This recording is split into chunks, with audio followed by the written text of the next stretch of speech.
오늘 우리에게 주신 하나님의 말씀은 요한일서 4장 16절입니다. 요한일서 4장 16절 말씀입니다. 한 목소리로 합독하겠습니다. 하나님이 우리를 사랑하시는 사랑을 우리가 알고 믿었노니 하나님은 사랑이시라. 사랑 안에 거하는 자는 하나님 안에 거하고 하나님도 그의 안에 거하시느니라. 아멘. 할렐루야. 우리 옆 사람하고 인사 한번 하겠습니다. 사랑합니다. 축복합니다. 사랑합니다. 축복합니다. 할렐루야. 지난 한 주간 동안 여리고 기도회를 통해서 참 많은 은혜를 경험하고 또 우리 모두가 행복했던 그런 시간이었어요. 많이 행복하셨죠? 예배 드리는데 왜 그렇게 행복할까요? 하나님께서 은혜 주심인 줄로 믿습니다. 오늘은 GOD 시리즈, 하나님을 아는 지식 시리즈 세 번째 말씀인데요, 우리가 알아야 할 하나님의 사랑, 이런 제목의 말씀입니다. 하나님의 사랑은 따뜻한 사랑입니다. 하나님의 사랑은 세우는 능력이에요. 하나님의 사랑이 미치는 곳마다 살아나는 역사가 일어나고 세워지는 역사가 일어나요. 가정에 하나님의 사랑이 흐르게 되면 가정이 든든하게 세워집니다. 교회에 하나님의 사랑이 흐르게 되면 그 교회 공동체는 축복의 공동체가 되고 은혜의 공동체가 된다라는 거예요. 그래서 우리는 하나님의 사랑을 알아야 돼요. 하나님을 믿으면서도 하나님을 몰라요. 하나님이 어떤 하나님이죠? 질문했을 때 굉장히 당황합니다. 머릿속에서 자꾸 맴돌기만 해요. 하나님은 어떤 하나님인가? 여러분, 우리가 하나님에 대한 지식이 있어야 하나님께서 주시는 혜택을 다 받아 누릴 수 있어요. 그래서 이번에 하나님에 대한 말씀 GOD 시리즈 20강을 제가 준비를 했으니 열심히 잘 듣고 복기하면서 하나님은 어떤 분인가 깊이 깨닫고 하나님을 신뢰하고 하나님을 의지함으로 하나님께서 예비하신 놀라운 은혜와 축복을 다 받게 되기를 주님의 이름으로 축복합니다. 우리는 하나님을 알아야 하나님을 사랑할 수 있어요. 하나님을 모르면 교회를 아무리 많이 다니고 열심히 다녀도 하나님을 사랑할 수가 없어요. 하나님을 더 깊이 알아가게 되기를 바랍니다. 자, 오늘 본문 한번 읽어봅시다. 요한일서 4장 16절 시작. 하나님이 우리를 사랑하시는 사랑을 우리가 알고 믿었노니 하나님은 사랑이시라. 사랑 안에 거하는 자는 하나님 안에 거하고 하나님도 그의 안에 거하시느니라. 하나님이 우리를 사랑하시는 사랑을 우리가 알고 믿었노니 그랬어요. 사도 요한이 요한 1서를 쓸 때 교회 공동체 안에 있었던 사람들은 하나님을 알고 하나님의 사랑을 알았던 사람들이라는 거예요. 저와 여러분도 하나님의 사랑을 알고 하나님을 믿게 되기를 주님의 이름으로 축복합니다. 사랑이라고 하는 히브리어는 아헬입니다. 이 아헬이라고 하는 의미는 숨이라는 뜻이에요. 숨은 멈추면 죽습니다. 숨은 계속해서 우리가 쉬어야 돼요. 들숨과 날숨이 계속해서 우리 가운데 이루어져야 우리는 살아갈 수가 있어요. 사랑 역시도 마찬가지예요. 우리가 사랑을 받고 사랑을 주어야 돼요. 들숨과 날숨이 있는 것처럼 우리는 하나님의 사랑을 받고 이 사랑을 계속해서 흘려보내야 된다는 거야. 그래야 우리의 삶이 풍성해지고 우리가 건강해지고 하나님의 공동체 안에도 사랑이 계속해서 이루어지게 되어질 때 공동체가 건강한 공동체가 될 수가 있는 것이죠. 사랑에 대한 헬라어 단어는 4가지입니다. 첫 번째가 에로스예요. 에로스는 남녀 간의 사랑을 얘기합니다.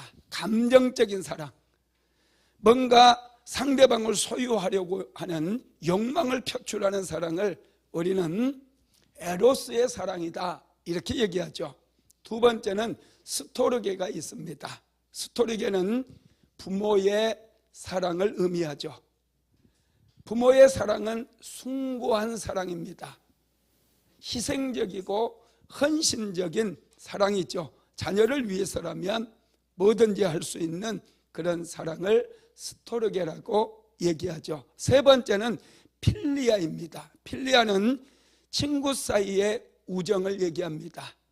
친구 사이의 우정은 남녀 간의 사랑보다도 더 깊이가 있을 수 있어요. 다윗과 요나단은 서로 아끼고 존중하고 사랑했어요. 남녀 간의 사랑보다 승하다고 성경은 표현하고 있습니다. 이 필리아의 사랑은 정신적인 차원에서 동질감을 느끼는 사람들 사이에 일어나는 그런 사랑을 얘기하죠. 네 번째가 아가페 사랑입니다.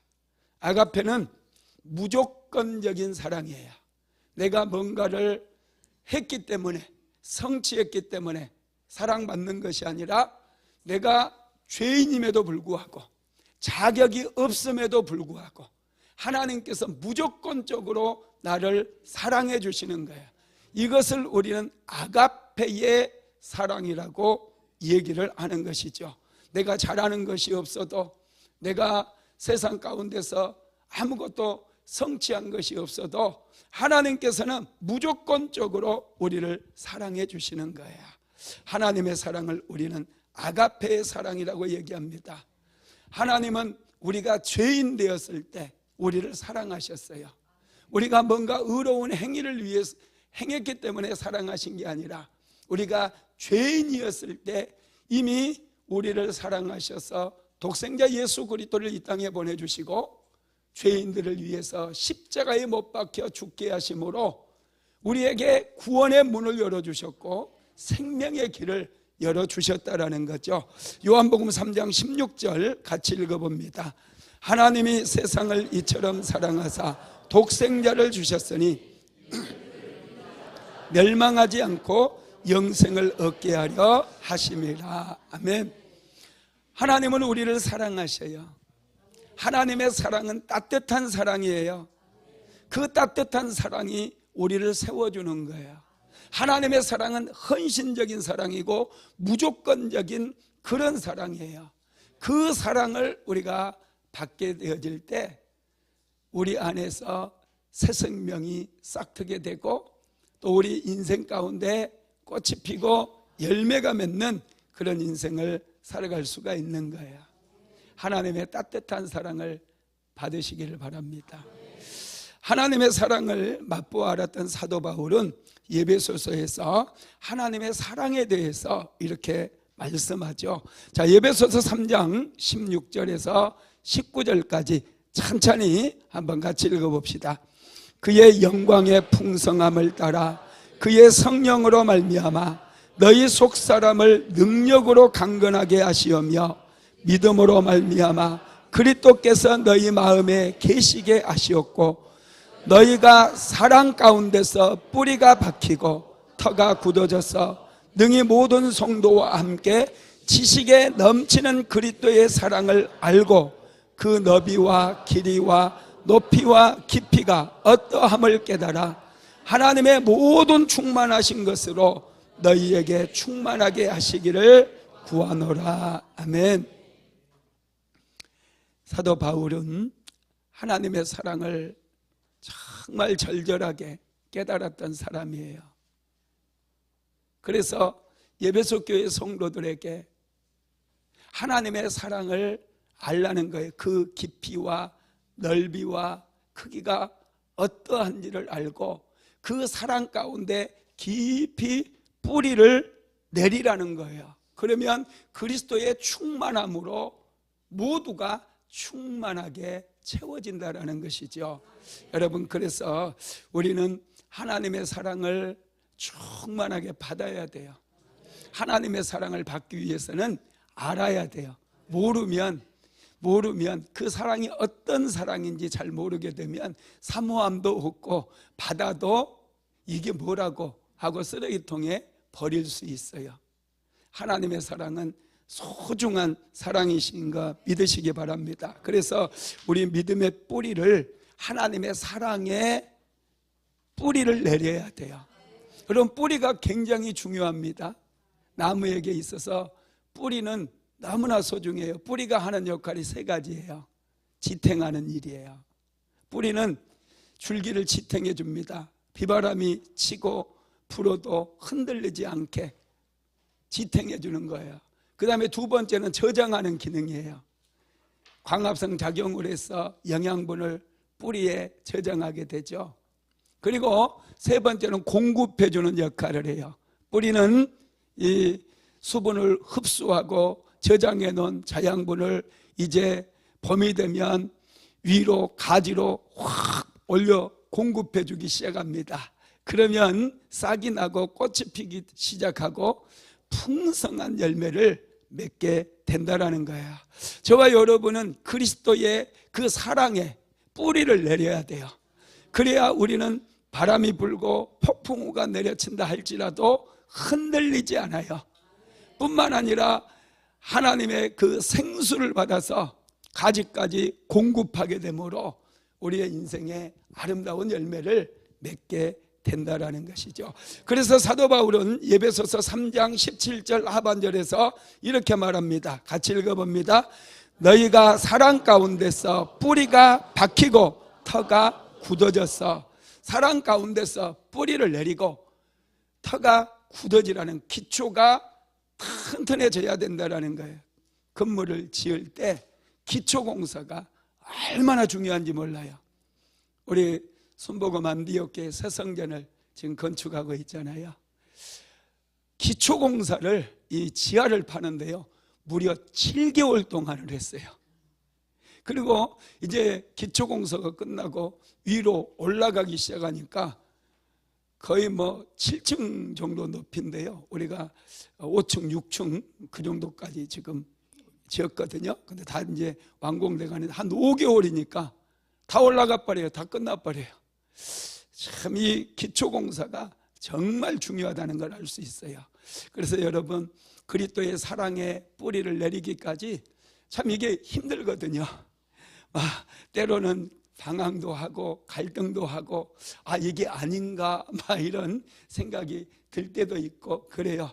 그러나 하나님의 사랑을 믿고 그 사랑에 깊이 뿌리를 내리게 되면 이제 우리의 신앙의 집은 아주 기초가 견실한 그런 집으로 세워져 간다는 것을 믿으시기 바랍니다.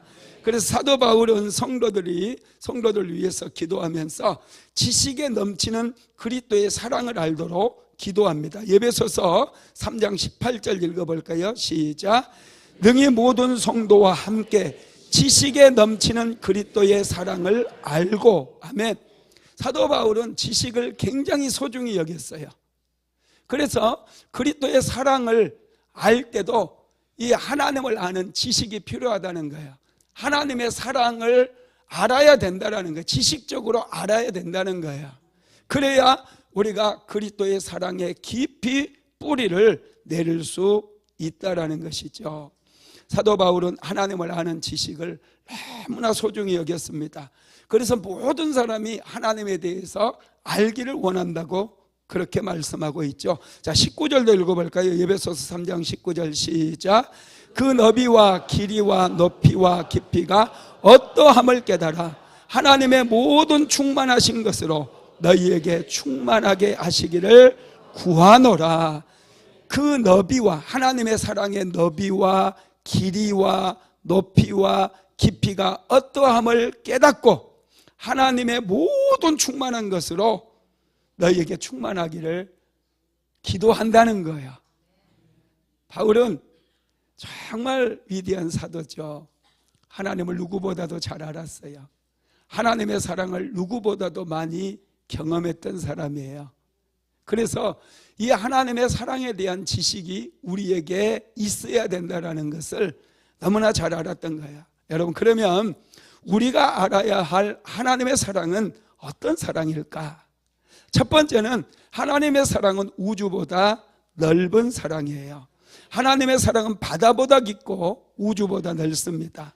하나님은 모든 사람을 사랑하시고 모든 사람이 구원을 얻기를 원한다고 그랬어요. 요즘 전쟁이 멈추지 않고 계속되고 있어요. 이스라엘과 하마스 사이의 전쟁은 더 확장되어서 헤즈볼라, 레바논의 헤즈볼라까지 같이 전쟁에 동참을 해서 많은 사람들이 희생을 당하는 그런 상황 속에 있습니다. 참 이 테러를 일으키는 사람들 너무 악랄하죠. 그럼에도 불구하고 하나님께서는 그런 사람들마저도 사랑하셔서 그들이 구원을 얻기를 원한대요. 푸틴은 전쟁을 일으켜서 무고한 우크라이나 백성들을 많이 죽였어요. 얼마나 많은 피를 흘렸는지 몰라요. 전쟁은 원래 참혹합니다. 어떻게 해서든지 전쟁이 일어나면 안 된다는 것이죠. 그런데 그런 푸틴마저도 하나님께서는 사랑하시고 그 사람도 구원받기를 원한대요. 자, 디모데전서 2장 4절 한번 읽어봅시다. 시작. 하나님은 모든 사람이 구원을 받으며 진리를 아는 데에 이르기를 원하시느니라. 아멘. 하나님은 모든 사람이라고 그랬어요. 여기는 외가 없어요. 살인자든지 테러리스트라든지 모든 사람이 구원을 받기를 원한대요. 진리를 아는데, 진리가 뭡니까? 예수님이셔요. 예수님을 알고 그들이 구원에 이르기를 원한다, 이렇게 말씀하시는 거죠. 하나님의 사랑은 우주보다 넓어요. 바다보다 깊어요. 우리는 조금만 우리에게 상처를 준 사람을 사랑하기가 어려워요. 우리를 힘들게 한 사람을 사랑한다는 것은 정말 고통스러운 일입니다. 그러나 하나님은 사랑이 얼마나 많으신지 모든 사람들이, 하나님을 배반하고 우상을 섬기는 그 사람들까지도 구원을 얻기를 원한다는 거예요. 믿으시기 바랍니다. 하나님의 사랑은 그래서 용서하는 사랑이에요. 하나님은 자비로우시며 긍휼이 풍성하시며 우리를 용서하시는 사랑입니다. 여러분, 용서가 뭘까요? 용서에는 세 가지 의미가 있는데요. 첫 번째가 죄를 덮어주는 거예요. 죄는 여러분 덮어줘야 돼요. 자꾸 까발리고 비난하면 마귀가 역사하게 되고 상처가 나게 되고 썩어서 골마서 냄새가 나서 그것이 오히려 나를 더 힘들게 만드는 거예요. 그래서 남편이 좀 잘못한 거 있어도 때로는 덮어줘야 돼요. 자녀들이 잘못한 거 막 까발리고 남편 오면 너 아빠한테, 아빠 오면 잃을 거야 막 이렇게. 이거 참 유치한 거예요. 잘못한 거 알아도 덮어주는 게 사랑인 거죠. 두 번째로는 치워버리는 거예요. 여기 여러분 한가운데 뭐 개의 배설물이나 사람의 배설물이 놓여져 있다고 생각해 보세요. 이게 어때요? 냄새가 나죠. 냄새가 나면 어떻습니까? 굉장히 괴로운 거예요. 빨리 이걸 치워서 쓰레기통에 버려야 돼요. 그러면 깨끗해지는 거잖아요. 죄는 여러분 빨리 치워버려야 돼요. 죄는 냄새를 풍겨요. 배설물보다 더 강력한 냄새를 풍깁니다. 여러분 여기 배설물 있으면 뭐가 들끓어요? 파리, 쇠파리가 들끓어요. 똥파리들이 막 들끓습니다. 이것처럼 죄가 있는 곳에는요 마귀가 들끓어요. 그래서 우리를 더 힘들게 만들고 갈등이 생기게 만들고 고통스럽게 만드는 거예요. 그래서 죄는 빨리 치워버려야 돼요. 하나님은 우리의 죄를 보면 치워버리는 분이에요. 이게 용서라는 거예요. 세 번째로는 멀리 떠나보낸다라는 거예요. 동이 서에서 먼 것처럼 멀리 용서하면 완전히 잊어버리라는 거예요. 지난번에 10년 전에 잘못했던 것까지 또 들춰내면서 이번에 또 그랬다고 막 그때 일을 꺼내가지고 막 그냥 죄를 더해가지고 정죄하게 되면 마귀들이 역사해요. 그건 용서가 아니라는 것이죠. 하나님은 우리의 죄를 용서해 주시기 위해서 예수 그리스도를 세상에 보내주셨어요. 그리고 내가 받아야 될 형벌을 예수님께 담당시키셨어요. 그래서 예수님이 십자가에 못 박혀서 처절하게 죽으신 거예요. 그리고 무조건적으로 우리를 사랑하시고 우리를 용서해 주셨어요. 이건 엄청난 사랑인 것이죠. 그래서 이 사랑을 입은 우리는 용서하며 살아야 될 줄로 믿습니다. 두 번째로 하나님의 사랑은 영원한 사랑이라고 말씀합니다. 예레미야서 31장 3절 같이 읽어봅니다. 옛적에 여호와께서 나에게 나타나사 내가 영원한 사랑으로 너를 사랑하기에 인자함으로 너를 이끌었다 하였노라. 아멘. 하나님은 우리를 영원한 사랑으로 이끌어 주신답니다. 하나님의 사랑은 영원한 사랑이에요. 끝없는 사랑이에요. 사람은 쉽게 변해요. 그렇게 사랑한다고, 당신 없이는 못 산다고 그렇게 수도 없이 고백했으면서도 조그마한 감정이 상하면은 막 함부로 대하고 언제 그랬느냐는 듯이 그냥 우리는 성격 때문에 안 된다고 갈라지자고 이렇게 얘기하는 분들이 많다라는 것이죠. 여러분, 하나님의 사랑은 끝까지 책임져 주는 사랑이고 하나님의 사랑은 영원한 사랑이라는 거예요. 요한복음 13장 1절 한번 읽어봅시다. 시작.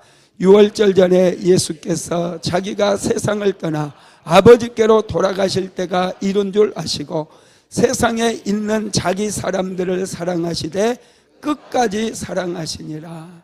예수님은 제자들이 자신을 배신하고 떠나갈 것을 알았어요.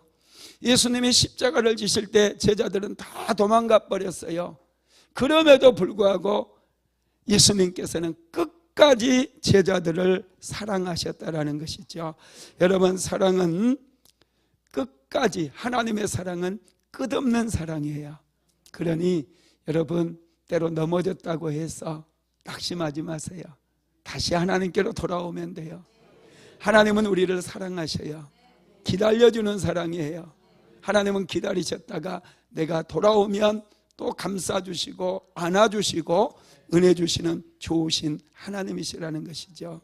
하나님의 사랑은 만져주는 사랑이에요. 여러분, 만져주는 거 사랑입니다. 우리는 사랑하는 사람을 포옹하잖아요.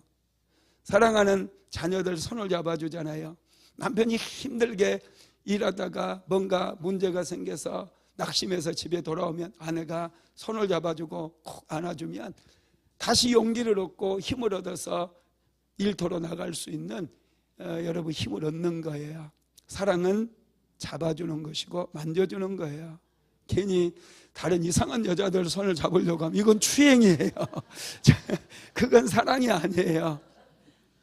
여러분, 누가복음에 보면은 베드로의 장모가 열병에 걸려 누워 있을 때 예수님께서 베드로의 집에 찾아갑니다. 여러분, 당시에 열병에 걸렸다는 것은 장티푸스나 콜레라에 감염된 거예요. 전염병이라는 거예요. 그래서 따로 격리를 시켜버립니다. 아무도 가까이 하지 않아요. 그런데 예수님께서는 전염병인 줄 알고서도 베드로의 집으로 갔고 장모가 격리되어 있는 그 방에 들어가서 그 장모의 손을 만져주십니다. 신기하게 손을 잡아주니까 벌떡 일어나 버려요. 그리고 예수님의 수종을 들게 되는 것이죠. 하나님은 우리를 자꾸 만져주시고 타치해 주셔요. 이건 여러분 사랑이에요. 여러분, 엘리야가 갈멜산에서 바알 선지자 450명, 아세라 선지자 400명, 도와 850대 1의 영적인 전쟁을 치르게 되잖아요. 하늘에서 엘리야가 기도할 때 불이 내림으로 인해서 바알 선지자, 아세라 선지자 850명을 한꺼번에 처단을 해버립니다. 이 소식을 들은 이세벨이 엄청나게 분노를 하면서 내가 엘리야를 죽이지 않으면 나의 신이 자기를 죽일 것이라고 그렇게 고백을 하면서 무시무시하게 엘리야를 죽이겠다고 그렇게 선언을 해버려요. 그 말에 놀라버린 엘리야가 이제 도망을 칩니다. 베엘세바를 지나서 광야로 도망을 치다가 하루길쯤 도망가다가 완전히 탈진이 찾아와서 로뎀나무 아래에 누워서 이제 엘리야가 하나님 앞에 주여 넉넉하오니 속히 내 생명을 취해가소서 이렇게 요청을 해요. 막 하나님께 원망을 하게 되죠. 그때 하나님께서는 다른 거 하지 않아요. 그냥 천사 하나 보내가지고 엘리야를 그냥 만져줘요. 다독거려줘요.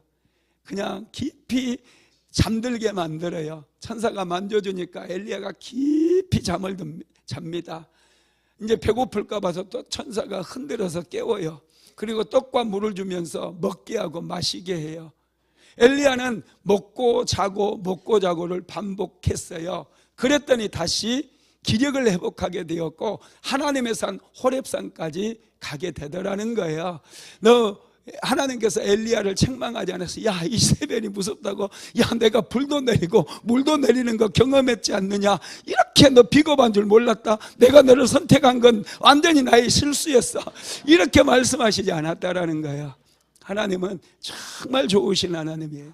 지쳐있고 쓰러져 있을 때 다가오셔서 만져주시고 우리를 위로해 주시고 우리에게 세임 주시고 용기를 주시는 그런 하나님이시라는 것을 믿게 되기를 주님의 이름으로 축복합니다. 세 번째로 하나님의 사랑은 희생적인 사랑입니다. 에베소서 5장 2절 말씀 같이 읽어봅니다. 그리스도께서 너희를 사랑하신 것 같이 너희도 사랑 가운데서 행하다. 그는 우리를 위하여 자기를 버리사 향기로운 제물과 희생제물로 하나님께 드리셨느니라. 하나님의 사랑은 자신을 내어주는 사랑이에요. 희생적이고 헌신적인 사랑이었다는 거예요. 스카펙은 아직도 가야 할 길이라고 하는 책에서 그가 선불교에 몸을 담고 있었을 때 그가 이 세상의 신들을 연구한 이야기를 기록해 놓았어요. 이 세상의 많은 종교들을 연구했었는데 유일하게 기독교의 신만이 자신을 내어주고 자신을 희생시켰던 그런 신이라는 사실을 깨닫게 되어서 그는 다시 기독교로 돌아오게 되어지고 예수 그리스도를 믿게 됩니다. 세상의 많은 신들은 사람들의 희생을 강요하고 다 내게 가져와라, 자기를 위해서 희생하고 헌신하라고 얘기해요. 그러나 우리가 섬기는 하나님은 독생자를 이 땅에 보내주시고 희생하고 그 죄인들을 위해서 희생하고 헌신한 그런 하나님이시라는 거예요. 이 하나님이 진짜구나, 그렇게 생각하고 스카펙은 예수님을 믿게 되었다라는 것이죠. 여러분, 그렇습니다. 진정한 사랑, 특별히 하나님의 사랑은 자신을 내어주는 사랑이에요. 헌신적인 사랑이에요. 희생적인 사랑이에요. 하나님은 우리를 위해서 독생자 예수님을 이 땅에 보내주셔서 십자가에 못 박혀 죽으신 거예요. 죽게 하신 거예요. 그래서 누구든지 예수님만 믿으면 구원을 얻고 하나님의 자녀가 되어지는 그런 축복을 누리게 되어지는 것 믿으시기 바랍니다.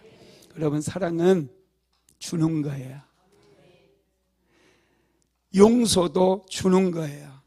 여러분, 사랑을 먼저 베푸시기 바랍니다. 근데 우리에게는 사랑이 없어요. 그죠? 그래서 어떻게 해야 돼요? 받아야 돼요. 하나님께 사랑을 받아야 돼요. 우리가 부모의 사랑을 받지 못했다 할지라도, 또 친구들의 사랑을 받지 못했다 할지라도, 심지어는 배우자의 사랑마저 받지 못했다 할지라도 여러분, 낙심하지 마세요. 하나님의 사랑을 구하십시오. 하나님의 사랑을 깨닫게 해달라고 기도하십시오. 하나님의 사랑이 깨달아지면 우리 안에 사랑받지 못해서 받은 상처들이 치유되어지기 시작하고 내 안에 사랑이 차고 넘침으로 인해서 나도 사랑할 줄 알게 되고 사랑을 흘려보낼 수 있는 그런 인생을 살아가게 된다는 거예요. 여러분, 사랑은 상대방을 존중해 주는 거예요. 남편을 존중하시기 바랍니다. 아내를 존중하시기 바랍니다. 또 자녀들도 존중하는가, 이게 사랑인 거예요. 함부로 대하는 거 아니에요. 소유물이 아니에요. 사람은 인격이에요. 하나님께서 자기의 형상대로 창조하신 아주 소중한 존재라는 거예요. 그래서 우리는 하나님의 사랑을 알고 하나님의 사랑을 받고 하나님의 사랑을 흘려 보내야 된다는 거 믿으시기 바랍니다. 여러분, 누가복음에 보면은 탕자의 비유가 나오죠. 둘째 아들이 하루는 아버지를 찾아와서 나에게 물려줄 유산을 지금 물려주세요, 그래요. 아버지는 탕자를 압니다. 자녀 키워보면 알잖아요. 돈을 주면 이 녀석이 얼마 안 가서 허랑방탕하게 살다가 다 까먹어버리고 또 사기도 당하고 빈털터리가 될 줄 알아요. 고생하게 될 줄 알아요. 그런데 아버지는 탕자가 자유인으로 살기를 원해요. 뭔가 집착하거나 노예에 묶여있는 그런 삶이 아니라 깨달음을 얻고 자유를 얻는 그런 삶이 되기를 원해서 둘째 아들에게 물려줄 유산을 돈으로 바꿔서 줍니다. 그리고 그날부터 아버지는 집 나간 아들을 위해서 기도하면서 그 아들을 이제 집 밖에서 기다리는 일을 하게 되죠. 여러분, 그렇습니다. 탕자의 아버지는 탕자가 노예의 마음으로 사는 것을 원치 않았어요. 정말 하나님의 사랑도 깨닫고 은혜도 깨닫고 자신의 연약함을 깨달아서 아버지의 집이 얼마나 소중한가를 깨달아서 자유인의 마음으로 다시 돌아오는 것을 원했다라는 거예요. 이게 여러분 하나님의 사랑이에요. 할렐루야. 여러분, 그렇습니다. 가족들 간에도 진정한 사랑이 메말라가고 있어요. 돈 때문에 관계가 깨지고 물질 때문에 얼마나 우리가 서로 갈등하고 또 서로 미워하고 싸웁니까? 여러분, 우리는 하나님의 사랑을 입어야 돼요. 그래서 그 하나님의 헌신된 사랑으로 우리가 서로 양보하고 이해하고 관용하는 그런 사랑을 살아야 될 줄로 믿습니다. 여러분, 또 하나님의 사랑은 필요한 것을 주는 사랑이에요. 하나님의 사랑은 우리의 필요를 채워주는 사랑이라는 거예요. 사도행전 3장에 보면은 나면서부터 안진병이었던 한 사람이 성전 미문에 앉아서 성전에 기도하는 사람들에게 구걸하고 있는 모습이 나와요. 베드로와 요한이 기도하러 갈 때에 이 안진병이가 손을 내밀었습니다. 그때 베드로는 은과 금은 내게 없지만 내게 있는 것을 내게 주노니 곧 나사렛 예수 그리스도 이름으로 일어나 걸으라, 이렇게 명령을 하고 손을 잡아 일으켜버립니다. 그랬더니 이 안진병이가 벌떡 일어나서 성전 안으로 들어갑니다. 걷기도 하고 뛰기도 하면서 하나님을 찬양했어요. 이분은 안진병이었기 때문에, 장애인이었기 때문에 하나님의 성전에 들어가고 싶어도 단 한 번도 들어가 보지 못했어요. 이분은 작은 물질을 원했지만은 하나님께서는 이분에게 필요한 것을 주신 거예요. 이분은 건강을 회복하고 벌떡 일어나서 그는 하나님의 성전에 들어가서 하나님을 찬양함으로 구원을 얻는 그런 놀라운 축복을 얻게 되었다라는 것입니다. 여러분, 우리는 하나님께서 우리의 필요한 것을 주신다라는 것을 늘 기억해야 돼요. 나보다 나를 더 잘 아시는 하나님, 나의 필요를 아시는 하나님께서 나의 필요한 것들을 채워주신다라는 것을 믿으시기를 바랍니다.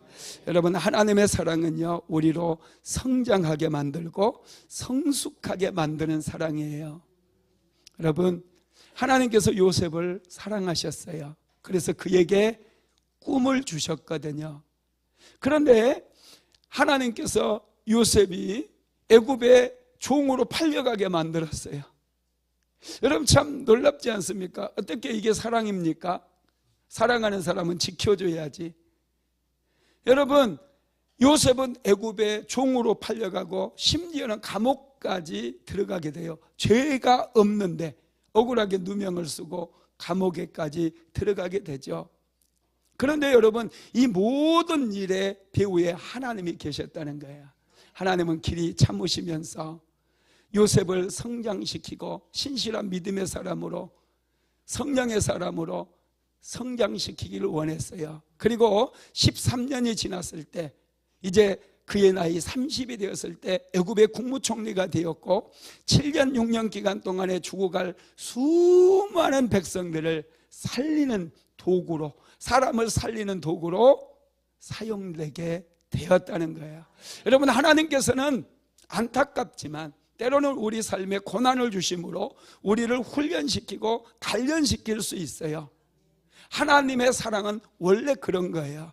그러니 여러분, 이 고난들이 축복의 씨앗이라는 사실을 항상 기억하시고 하나님을 의지하시게 되기를 주님의 이름으로 축복합니다. 다윗도 마찬가지입니다. 젊은 시절 사무엘을 보내서 다윗의 머리에 기름을 붓게 하셨던 하나님께서는 골리앗을 쓰러뜨리게 하신 이후에 다윗이 사울왕의 추격을 받아서 광야를 떠돌게 만들어요. 광야길을 거치면서 다윗은 얼마나 고통스러웠는지 몰라요. 물을 구할 수도 없고 양식을 구하기도 힘든데 심지어는 600명이나 되는 부하들까지 쫓아와가지고 다윗과 함께 하겠다는 거예요. 사람 죽겠는 거예요. 그래서 어떻게 할까 고민하다가 블레셋으로 망명을 해버렸던 적도 있어요.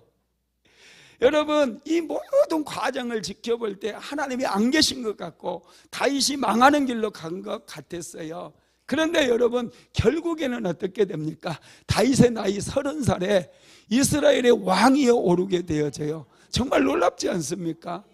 13년밖에 고통을 당하지 않았다라는 거예요. 그 고통당하는 기간 동안 다윗은 정말 신실한 믿음의 사람으로, 성령의 사람으로 성장해버린 것이죠. 그래서 수많은 이스라엘 백성들이 다윗 왕을 지금까지도 추억하고 있고, 다윗 왕이 통치했던 시기가 공의가 강물같이 흘렀던 그런 시기라고 여러분 얘기하고 있지 않습니까? 사랑은 여러분, 우리가 성장하는 데 있어서 너무나 소중한 거야. 하나님의 사랑을 깊이 깨닫게 되기를 주님의 이름으로 축복합니다. 우리가 얼마나 성장하고 있는가는 사랑에 의해서 결정이 되어져요.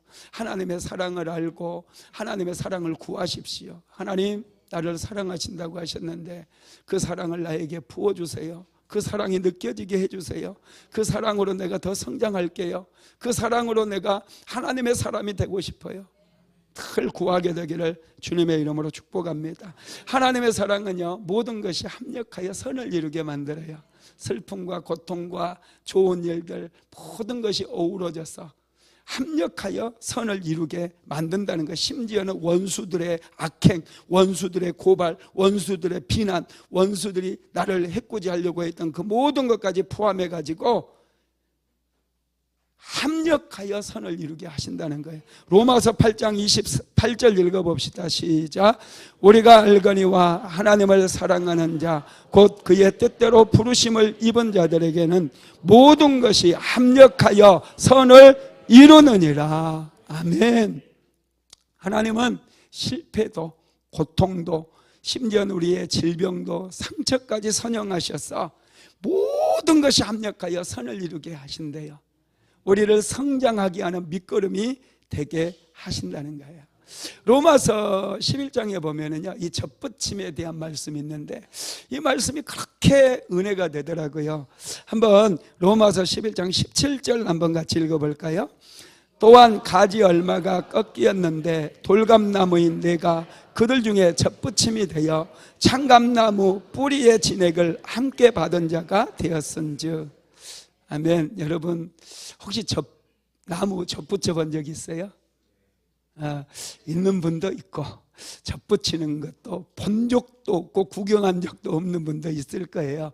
저는 시골에 살고 또 중학교 다닐 때 농업을 배워가지고 이 젖붙이는 것을 보기도 하고 우리 집에서 젖붙이는 것도 해봤어요.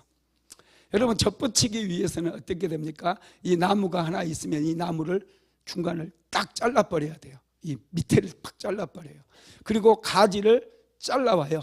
열매가, 사과나무는 여러분, 사과나무는 참 신기해요.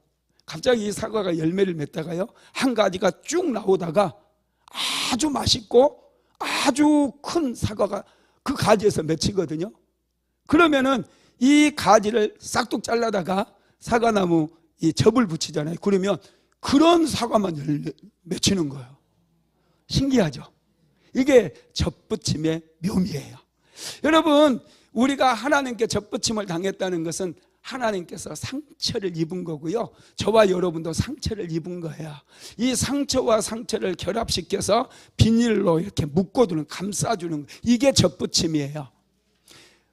예수님께서 우리를 받아들이기 위해서 십자가에 못 박히는 그런 엄청난 상처를 입으셨어요. 저와 여러분도 잘리워져야 돼요. 상처가 있어야 돼요.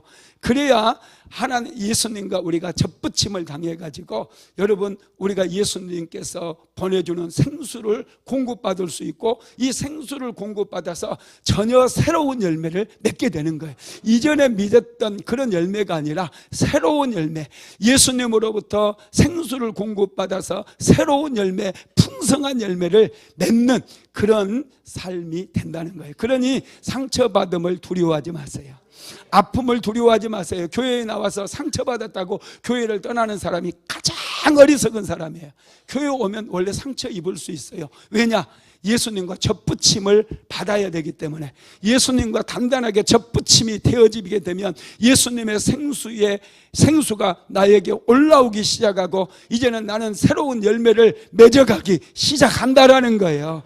믿으시기 바랍니다. 믿으시기 바랍니다. 새로운 열매는 접붙임이 없이는 절대로 맺혀지지 않아요. 새로운 미래는 예수님과 접붙임이 없이는 절대로 이루어지지 않는다는 거예요. 우리에게 상처가 나고 또 예수님께서 상처를 입으셨기 때문에 우리에게 새로운 미래가 열려지고, 우리가 결합되어지기 때문에 새로운 열매가 맺혀지게 된다는 것을 믿으시기를 바랍니다. 예수님께서 여러분 상처를 입으셨기 때문에 우리는 예수님과 접붙임을 받아서 하나가 될 수가 있었다라는 거예요. 하나님의 사랑은 충만한 사랑입니다. 이 사랑을 더 깊이 알아가게 되기를 바랍니다. 말씀을 마무리하겠습니다. 하나님은 우리를 사랑하십니다. 하나님의 사랑은 따뜻해요. 부드러워요. 따뜻한 곳에 생명이 자랍니다. 차가운 곳에서는 절대로 생명작용이 일어나지 않아요. 딱딱한 몸통에서는 부드러운 가지가 나오지 않고 꽃도 피지 않고 열매도 맺혀지지 않아요. 아주 부드러운 가지에서 싹이 나오고 꽃이 피고 열매를 맺는, 하나님의 사랑은 따뜻하고 부드럽기 때문에 그 토양에 우리가 심겨지게 되면 우리 인생에도 꽃이 피고 풍성한 열매가 맺혀지게 된다라는 거예요. 사랑은 사람의 마음을 따뜻하게 만들어요. 하나님의 사랑은 우리의 마음을 따뜻하게 만들고 부드럽게 만들어요. 그래서 생명작용이 왕성하게 일어나게 만들어준다라는 거예요. 여러분, 사랑하며 사시기 바랍니다. 우리 미워하고 살기에는 너무 짧은 인생이에요. 사랑하시기 바랍니다. 예수님은 우리에게 서로 사랑하라고 말씀하시는데, 요한복음 13장 34절로 35절 같이 읽어봅니다. 시작. 새 계명을 너희에게 주노니 서로 사랑하라. 내가 너희를 사랑한 것 같이 너희도 서로 사랑하라. 너희가 서로 사랑하면 이로써 모든 사람이 너희가 내 제자인 줄 알리라. 아멘. 새 계명을 너희에게 준다. 예수님이 주신 새 계명, 이것은 여러분 우리가 반드시 지켜야 돼요. 이것은 서로 사랑하는 거예요. 내가 너희를 사랑한 같이 예수님께서 영원한 사랑을 우리에게 주신 것처럼, 헌신적인 사랑을 주신 것처럼 너희도 서로 사랑하라, 이렇게 말씀하셨어요.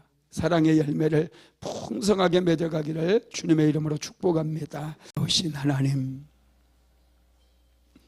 치료하시는 주님의 은혜가 오늘 사랑하는 성도들에게 흐르게 하옵소서. 하나님의 사랑은 우주보다 넓고 바다보다 깊은 사랑이 있다고 하셨습니다. 희생적이고 헌신적인 사랑이라고 하셨습니다. 죄인을 위해서 십자가에 못 박혀 죽기까지 우리를 사랑하신 그 사랑을 사랑하는 모든 성도들이 뼈저리 있게 느끼게 하시고, 사랑을 충만하게 받아서 가정도 세우고 교회도 세우며 인생을 행복하게 세우며 살아갈 수 있도록 도와주시옵소서. 예수님의 이름으로 기도드렸습니다. 아멘.